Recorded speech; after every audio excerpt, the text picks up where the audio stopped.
Shri Sachchidananda Sadhguru Sainath Maharaj key జై. Sadhguru Shri Sainath Sarath Babuji key జై. పూర్ణ అవధూత శ్రీ పూండి స్వామి, శ్రీ స్వామితో భక్తుల అనుభవాలు. శ్రీ స్వామి చరణమే శరణం. పేరు సుబ్రహ్మణ్య స్వామి, వయస్సు 82 సంవత్సరాలు, ఊరు పూండి. నాకు బట్టల దుకాణం ఉండేది. నేను దర్జీ పని కూడా చేసేవాడిని. శ్రీ స్వామి అంతటా సంచరిస్తున్న కాలం నుండి ఆయన నాకు తెలుసు. వారి ఊరు, పేరు, కుల గోత్రాలు, తల్లిదండ్రుల గురించి ఎవ్వరికీ ఏమీ తెలియదు. శ్రీ స్వామి ఆ వివరాలు ఎవరికీ చెప్పలేదు కూడా. శ్రీ పూండి స్వామి లాగానే శ్రీ షిరిడి సాయిబాబా గురించి కూడా ఎవ్వరికీ ఏమీ తెలియదు. వారు కూడా తమ ఊరు, పేరు, కుల గోత్రాలు, తల్లిదండ్రులు ఎవరనే విషయం ఎవరికీ చెప్పక గుప్తంగా ఉంచారు. వారేనాడు ఆకలి దప్పులకై ఎవరి మీద ఆధారపడలేదు, ఎవరినీ యాచించలేదు. శ్రీ స్వామిని మహాత్మునిగా గుర్తించిన కొందరు వేళకు ఆహారం తీసుకెళ్లి వారికి పెడితే తినేవారు, లేకపోతే లేదు. కొందరు శ్రీ స్వామి ఆ దారిలో వెళ్తుండటం చూసి తమ ఇంటికి భోజనానికి ఆహ్వానించి వారికి భోజనం పెట్టేవారు. కలశపాకం ఏటికి ఎప్పుడు వరద వస్తుందో ఎవ్వరికీ తెలియదు. హఠాత్తుగా వరద వస్తుంటుంది, అంతే హఠాత్తుగా పోతుంటుంది కూడా. ఒకరోజు అకాల వర్షం పడింది, ఏటికి వరద వచ్చింది. ఆ సమయంలో శ్రీ స్వామి ఆ ఏటిలో కూర్చుని ఉన్నారు. ఆ ఉధృతమైన ప్రవాహానికి శ్రీ స్వామి కొట్టుకుపోయి ఉంటారని గ్రామస్తులందరూ తలచారు. వరద ఉధృతి తగ్గిన వెంటనే వడివడిగా శ్రీ స్వామి కూర్చుని ఉన్న ప్రదేశానికి వెళ్లి చూశారు. అక్కడ శ్రీ స్వామి కనిపించలేదు. కాని వారు కూర్చుని ఉన్న ప్రాంతంలో కొన్ని తల వెంట్రుకలు మాత్రం కనిపించాయి. అందరూ కలిసి ఆ ప్రదేశంలోని ఇసుకను చిన్నగా తొలగించారు. అక్కడ శ్రీ స్వామి నిశ్చలంగా కూర్చుని ఉన్నారు. ఇసుకలో కూరుకుపోయిన మనిషి జీవించడం అసంభవం కదా. అలాంటిది శ్రీ స్వామి ఎంతో ఆరోగ్యంతో చక్కగా ఉండటం చూసిన ఆ గ్రామస్తుల ఆశ్చర్యానికి అంతులేదు. అలా అందరూ నివ్వెరపోయి చూస్తూ ఉండగానే శ్రీ స్వామి చిన్నగా కళ్ళు తెరిచి లేచి వడివడిగా అక్కడి నుండి వెళ్లిపోయారు. మానవాతీతమైన ఈ అద్భుత సంఘటనతో శ్రీ స్వామి పిచ్చివాడని అనుకున్నవారు కూడా ఆయన గొప్ప మహనీయులనే నిర్ధారణకు వచ్చారు. ఈ లీలతో ఆ గ్రామ ప్రజలకే కాక చుట్టుప్రక్కల గ్రామవాసులకు కూడా శ్రీ స్వామి పట్ల భక్తి విశ్వాసాలు ఏర్పడ్డాయి. ఒక భక్తురాలు మద్రాసు నుంచి శ్రీ స్వామి దర్శనార్థం బయలుదేరింది. దారిలో దుండగులు ఆమె ఆభరణాలను దోచుకున్నారు. అప్పుడు శ్రీ స్వామి కలశపాకం ఏటి వద్ద ఉన్నారు. ఆమె శ్రీ స్వామిని దర్శించి తనకు సంభవించిన ఈ దుర్ఘటనను ఆవేదనతో వారికి నివేదించుకుని శోకించింది. కరుణాస్వరూపులైన శ్రీ స్వామి దయతో ఆమెను వెంటనే ఆ ఊరిలోనే ఉన్న మాణిక్య నాయనార్ ఇంటికి వెళ్లమని, అతనినడిగి ఒక ఇనుప కడ్డీ తీసుకురమ్మని చెప్పారు. ఆమె వారి ఆదేశానుసారం మాణిక్య నాయనార్ ఇంటికి వెళ్లి అతన్నడిగి ఒక ఇనుప కడ్డీ తెచ్చి శ్రీ స్వామికి సమర్పించింది. శ్రీ స్వామి ఆ ఇనుప కడ్డీని తమ చేతిలోకి తీసుకుని తదేక దృష్టితో కొద్దిసేపు చూశారు. ఆశ్చర్యం! ఆ ఇనుప కడ్డీ బంగారంగా మారిపోయింది. ఇదిగో, దీనిని తీసుకుని వెళ్ళు, చక్కగా జీవించు అంటూ ఆ కడ్డీని ఆమెకిచ్చారు శ్రీ స్వామి. ఆమె కృతజ్ఞత నిండిన హృదయంతో శ్రీ స్వామికి ప్రణమిల్లి వారి ఆశీస్సులు గైకొని వెళ్లిపోయింది. శ్రీ స్వామి ఆ ఇనుప కడ్డీతో ఏం చేస్తారో చూద్దామనిపించి ఇనుప కడ్డీ ఇచ్చిన మాణిక్య నాయనార్ వచ్చి ఇదంతా పొంచి చూశాడు. అతనికి శ్రీ స్వామినడిగి తాను కూడా బంగారం పొందాలనే ఆశ కలిగింది. తనకు బంగారం చేసి పెట్టమని వారిని పీడించసాగాడు.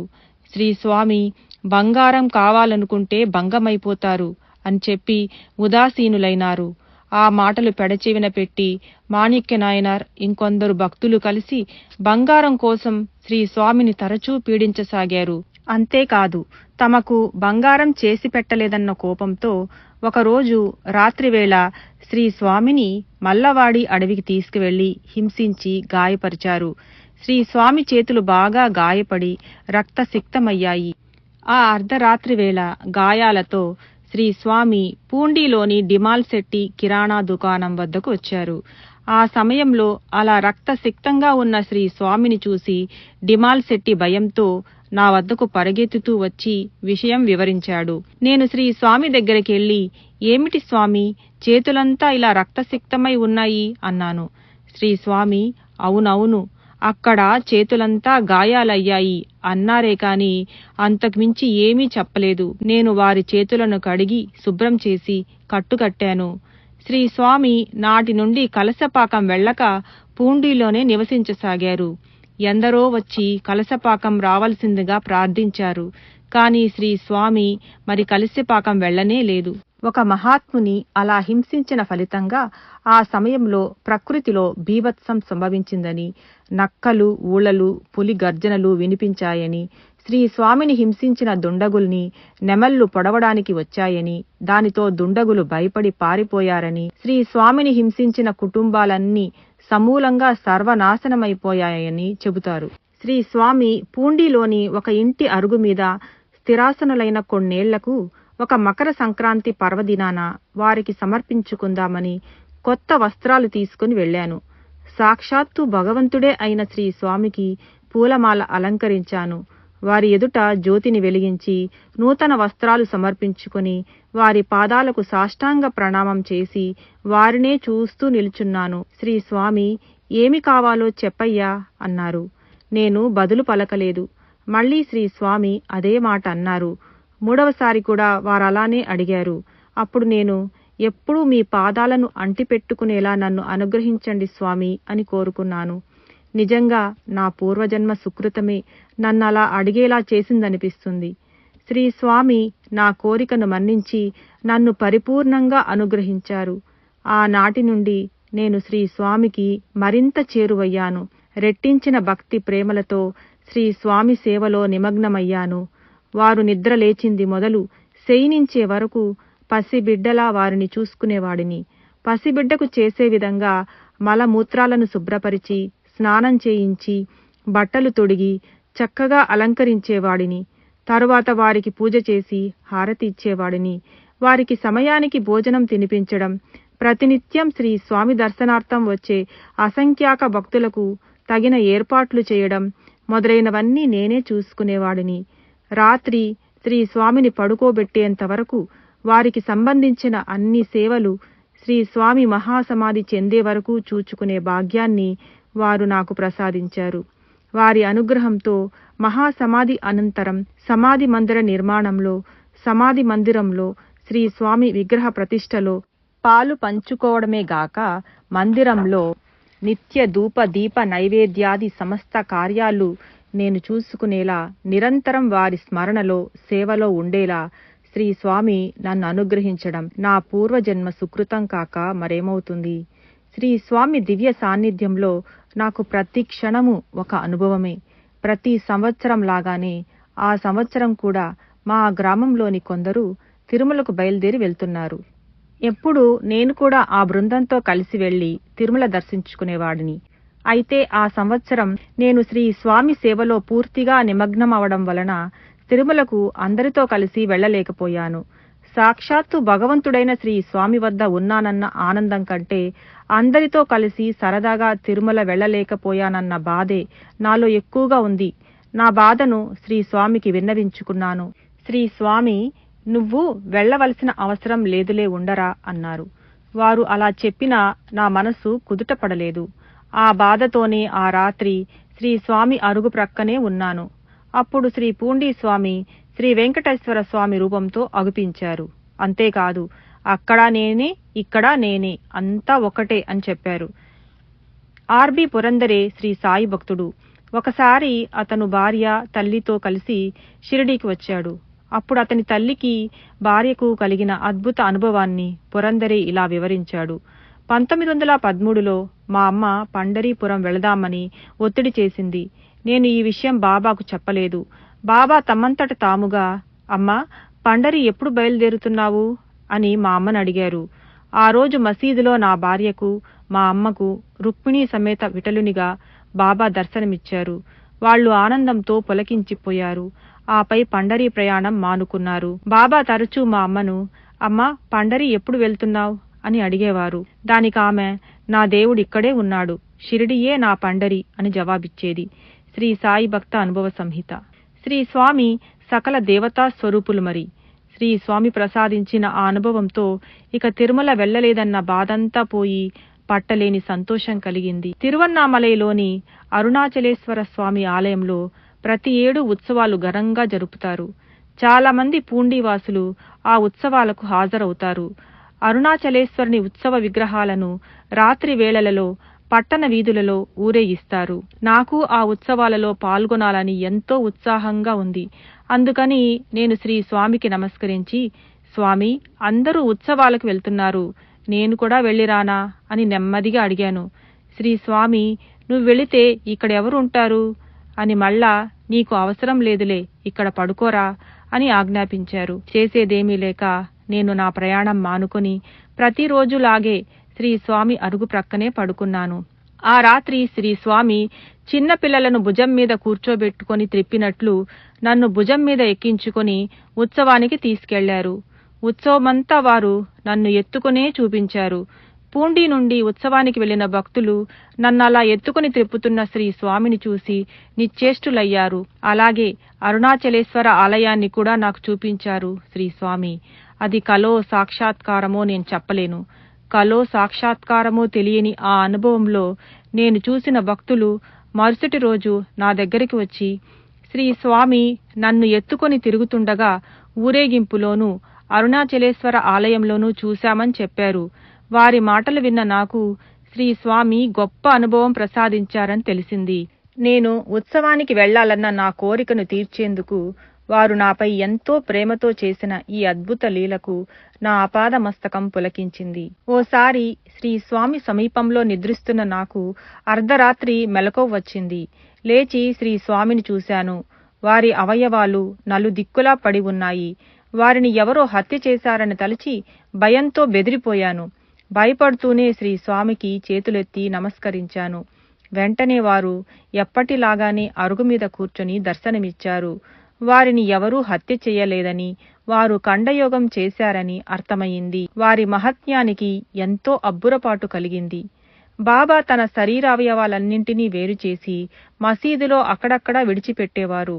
ఒకరోజు ఒక పెద్ద మనిషి మసీదుకు పోయి బాబా అవయవములు వేర్వేరు చోట్ల పడి ఉండటం చూసి భయంతో కంపించిపోయాడు. బాబాను ఎవరో ఖూనీ చేశారనుకుని గ్రామ మునసబ్ వద్దకు పోయి ఫిర్యాదు చేయాలనుకున్నాడు.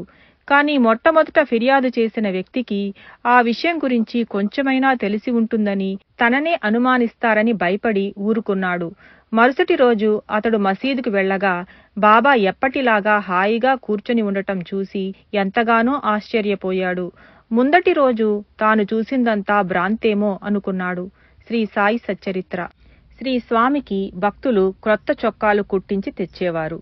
వారొకసారి చొక్కా వేసుకుంటే ఇక దానిని ఒంటి మీద నుండి తీసేవారు కాదు. పాత చొక్కాపైనే కొత్తవి ధరించేవారు. కొన్నాళ్లకు ఆ చొక్కాలన్నీ దేహానికి అతుక్కుని పోయాయి. నేను ఆ పాత చొక్కాలను కత్తిరించి తీసివేస్తానని ప్రార్థించేవాడిని. కాని శ్రీ స్వామి 2 రోజుల తర్వాత చూద్దాం అంటూ దాటవేసేవారు. చిట్ట చివరకు ఒకరోజు వారు అంగీకరించారు. ఆ చొక్కాలను కత్తిరించడానికి సుమారు 4 రోజులు పట్టింది.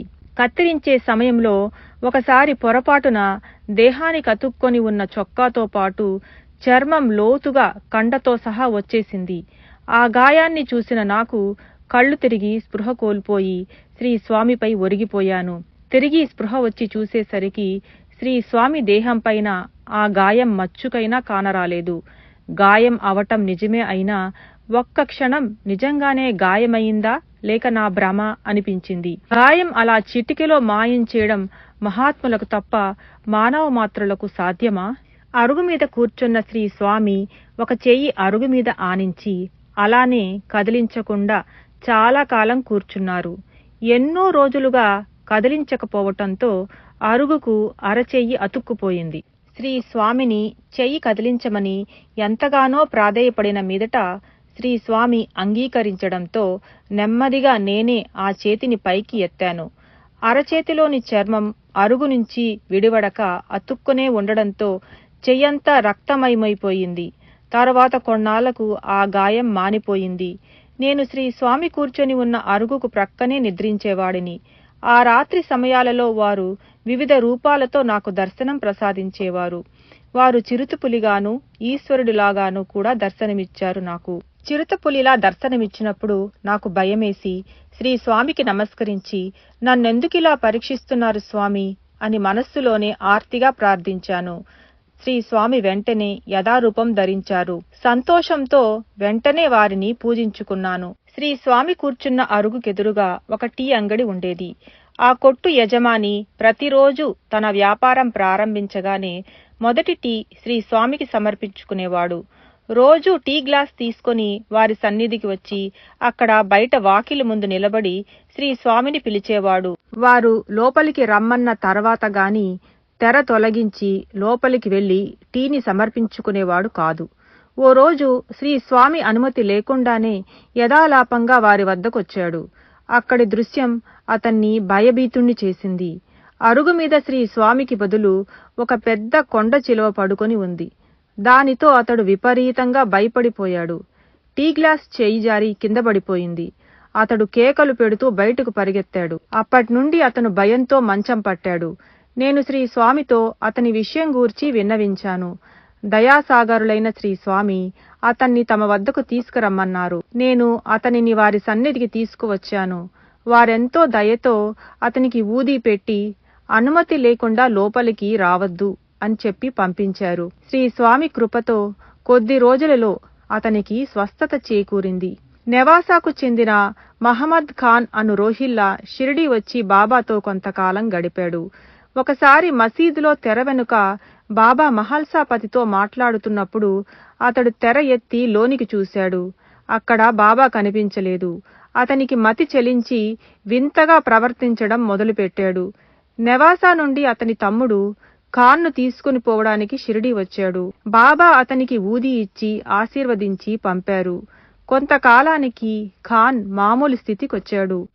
శ్రీ స్వామి దర్బారు ఎల్లవేళలా భక్తులతో నిండి ఉండేది. వారికి పేద ధనిక భేదం లేదు.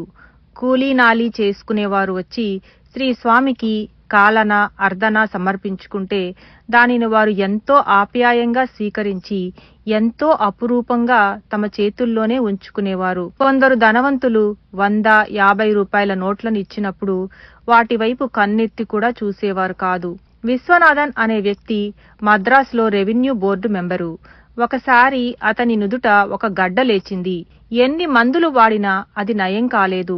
డాక్టర్లు దాన్ని ఆపరేషన్తో కూడా తీసివేయలేమని, ఆపరేషన్ చేస్తే చాలా ప్రమాదమని చెప్పారు.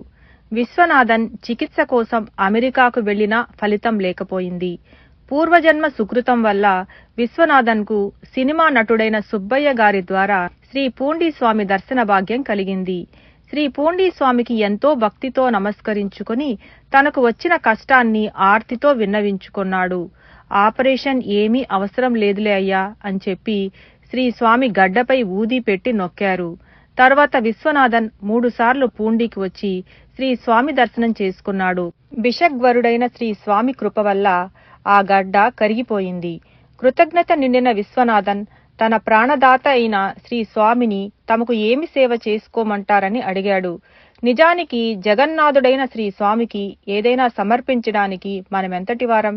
అయినా ప్రేమమూర్తులైన శ్రీ స్వామి ప్రేమతో కూడిన అతని అభ్యర్థనని ఎలా కాదనగలరు?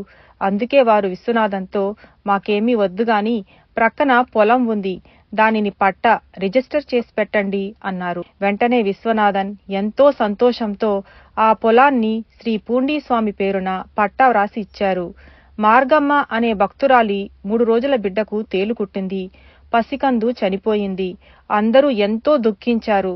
మార్గమ్మ పెద్ద కూతురు రాత్రి 10 గంటల సమయంలో ఆ పసికందును ఎత్తుకొని శ్రీ స్వామి సన్నిధికి వచ్చి కన్నీటితో బిడ్డ చనిపోయిందని శ్రీ స్వామికి విన్నవించి ఆయన ఒడిలో ఆ పసిబిడ్డనుంచింది. శ్రీ స్వామి ఆ అమ్మాయితో, ఒడిలోనే ఉంచి వెళ్ళమ్మా అని ఆ పసిబిడ్డను తమ ఒడిలో 2 గంటల పాటు ఉంచుకొని ఆ బిడ్డను తమ అమృత దృష్టితో కరుణించారు. పిల్లవాడు కదిలి ఏడుపు మొదలుపెట్టాడు. ప్రాణం వచ్చింది, ఇక భయం లేదు, తీసుకువెళ్ళండి అని శ్రీ స్వామి ఆ బిడ్డను తల్లికప్పగించారు. శ్రీ స్వామి ప్రాణప్రదాత, అభయదాత. డిఆర్ జోషి కుమార్తె అయిన శ్రీమతి మాలన్బాయి క్షయవ్యాధితో బాధపడుతుండేది. ఎన్ని మందులు వాడినా ఫలితం లేకపోవడంతో చివరికి ఆమె తనను షిరిడీ తీసుకెళ్లమని పట్టుబట్టింది. ఆమెను షిరిడీ తీసుకురాగానే బాబా ఆమెను చూసి దుప్పటి మీద పడుకోమని, కేవలం మంచినీళ్లు మాత్రమే త్రాగమని చెప్పారు. ఆమె బాబా ఇచ్చిన ఆదేశాలను జాగ్రత్తగా పాటించసాగింది. అయినా ఒకరోజు వేకువజామున మరణించింది. ఆ సమయంలో బాబా చావడిలో ఉన్నారు.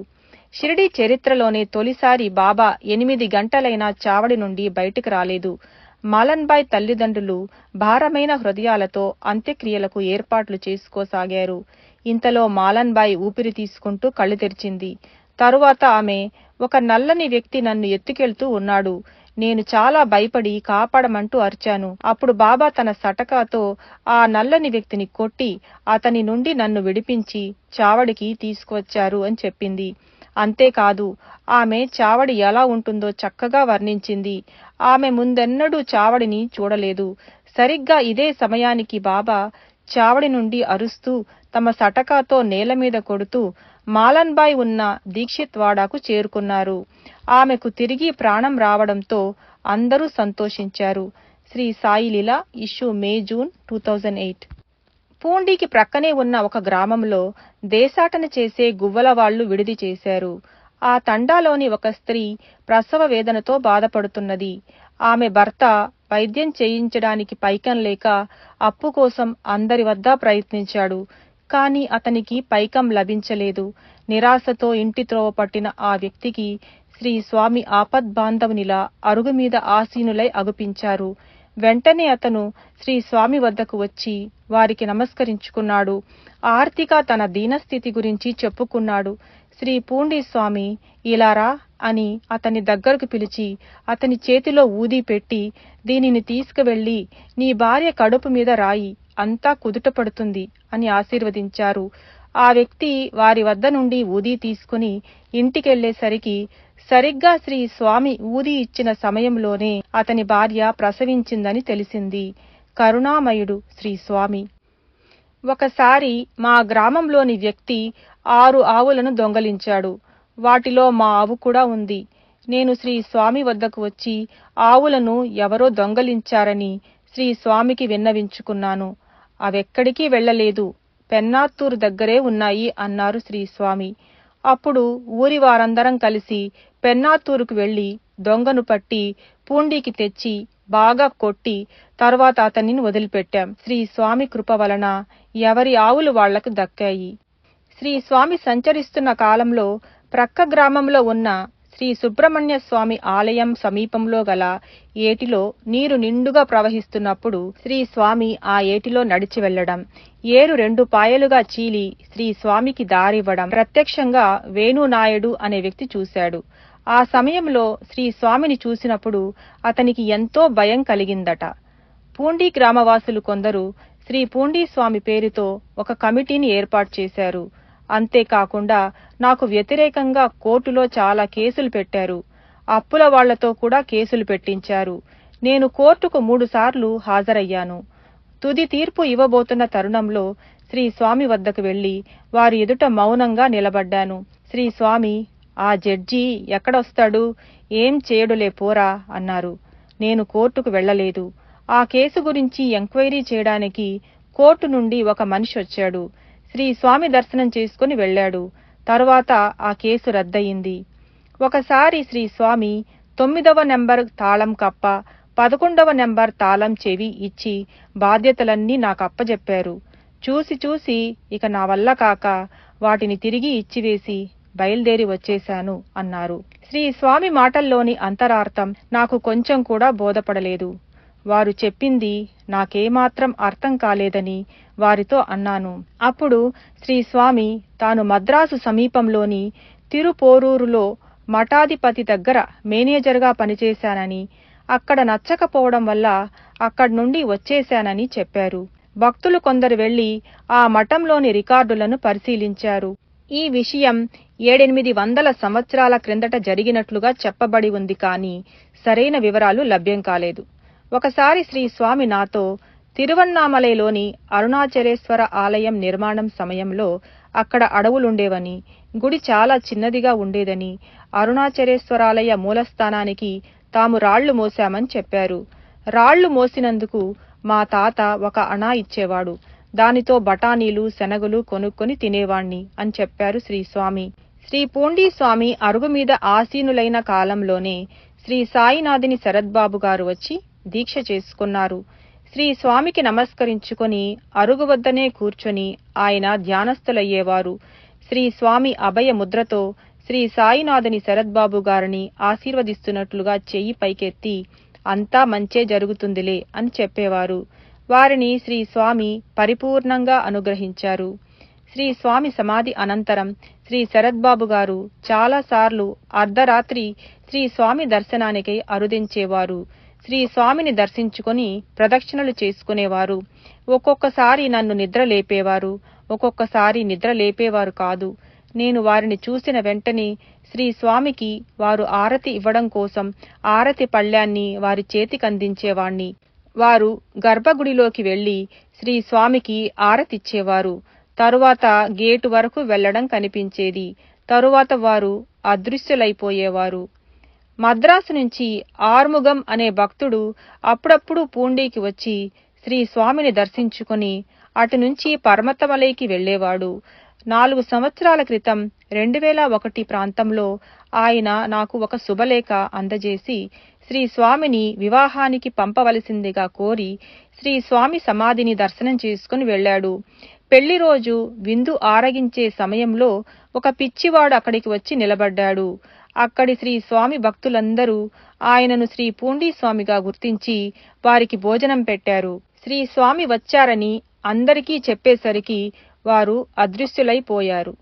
శ్రీ సచ్చిదానంద సద్గురు సాయినాథ్ మహారాజ్ కీ జై. సద్గురు శ్రీ సాయినాథుని శరద్ బాబూజీ కీ జై.